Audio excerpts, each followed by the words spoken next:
In the 1888 Rudyard Kipling short story, The Man Who Would Be King, two British soldiers serving in India, Daniel Dravers and Tolliver Preachy Carnahan, decide to desert the army and set themselves up as the kings of Kafiristan, a remote region in the mountains of Afghanistan. But while Dravers and Carnahan's plan ultimately goes horribly awry, the fantasy of ruling over one's own foreign kingdom resonated with imperialist British attitudes of the day, making Kipling's tale extremely popular and inspiring countless similar works of fiction. But while on its face outlandish, the story of The Man Who Would Be King has actually taken place in real life. For example, Frederick Wilson, a British adventurer known as the Rajah of Harsil, ruled a region of the Himalayas from 1859 until his death in 1880, even minting his own coinage. In 1841, another adventurer, Sir James Brooke, founded a dynasty of white Rajas which ruled over the Raj of Sarawak on the island of Borneo until 1946. And in 1904, a shipwrecked Swedish sailor unexpectedly found himself the unlikely ruler of a South Pacific island inhabited by cannibals. This is the extraordinary story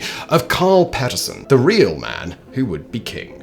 Carl Emil Pettersson was born in the village of Sollentuna, Sweden, on October 23, 1875, one of 6 children born to Carl Wilhelm and Johanna Pettersson. Little is known about Pettersson's early life, but Carl Wilhelm left the family when Carl Emil was still young, forcing his mother to raise him and his siblings on her own. In 1882, at the age of 17, Pettersson left home to make his living at sea. Over the next 6 years, he sailed around the world, surviving several shipwrecks and earning a reputation as a skilled and extremely strong sailor, traits that, as we shall see, would eventually prove very useful. In 1888, he began working for the New Guinea Compagnie, a German trading establishment headquarters at Kokopo in northeastern Papua New Guinea. The job involved making long voyages between Europe and the South Pacific, but Pettersson relished the work, and for the next 6 years he enjoyed a productive life at sea. However, Pettersson's charmed existence came to an abrupt end when, on Christmas Day 1904, his ship, the Zog Johan Albrecht, sank in a storm off Tabar Island, part of the Bismarck archipelago of northeast Papua New Guinea. Pettersson survived the sinking and washed ashore in a hibiscus hedge, where he soon found himself surrounded by curious islanders. Pettersson had every reason to be frightened. At the time, many Papuan tribes were known to practice cannibalism both for survival and ritualistic purposes. Indeed, it is still practiced in many parts of Papua New Guinea today, though to a far lesser extent due to government prohibitions and the potentially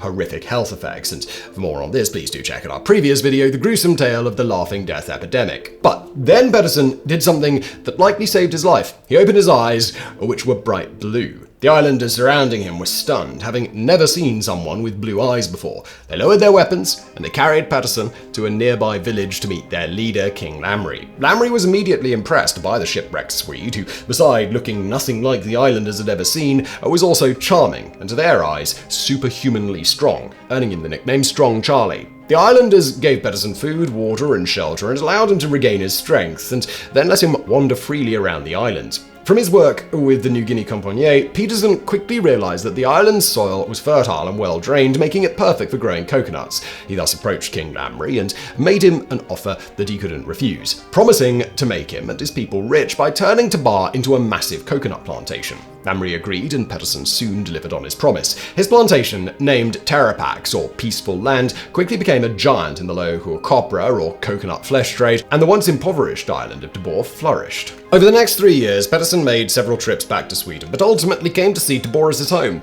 During this time, he fell in love with King Lamry's daughter, Princess Singdo Miser, and in 1907 they were married. The couple would go on to have 9 children together, though one would tragically die shortly after birth. That same year, however, King Lamry died of old age, making Pettersson the rightful heir to the throne. Pettersson took his role as king seriously, promising to bring his people even greater prosperity. Once again, he delivered, expanding his coconut empire by establishing 2 new plantations, Maragon on Simberi Island and Londalovit on the Lihir Islands. King Carl I, as he was known, proved extremely popular with the people of Tabar, respecting local customs and treating the workers on his plantations with compassion. News of the Swedish King of Tabar first came to the world's attention in 1903 when Swedish diplomat and travel writer Birger Morner visited the islands and took pictures of Pettersson and his family.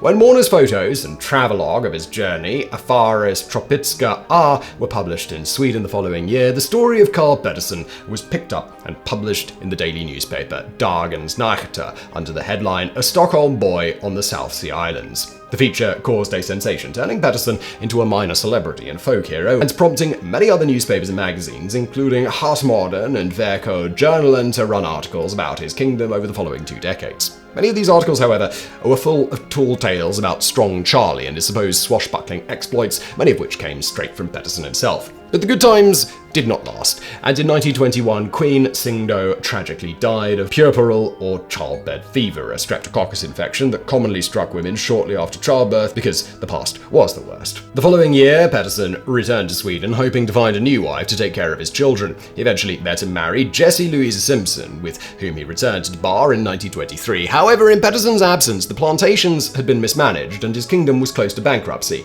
He and his wife were also struck down with frequent bouts of malaria. Undeterred, Pettersson doggedly attempted to rebuild his empire, but the global fallout of the Great Depression largely foiled his efforts. However, in a much-needed stroke of luck, he discovered a large gold deposit on Sambury Island, once bringing prosperity to his kingdom. Yet despite these riches, King Carl and Queen Jessie could not access adequate medical care for their failing health on Tabar, and they eventually made the difficult decision to leave. Jessie travelled first to Australia to be treated for malaria before returning to Sweden, only to succumb to complications of the disease and cancer on May 17, 1935. That same year, Carl Pettersson also left Tabar for Australia, but he never returned to Sweden, dying of a heart attack in Sydney on May 12, 1937 at the age of 61. Prior to his death, King Carl I named his eldest son Frederick as his successor. Frederick, who at the time was studying medicine in New Zealand, briefly returned to Tabar, but soon decided the life of being a king was not for him. Frederick attempted to sell, then gift his kingdom to Sweden, but both times the government declined. In the end, Tabar came under the administration of Australia, along with the rest of Papua New Guinea. While nearly forgotten today, the remarkable tale of Carl Emil Pettersson, the Swedish king of Tabar Island,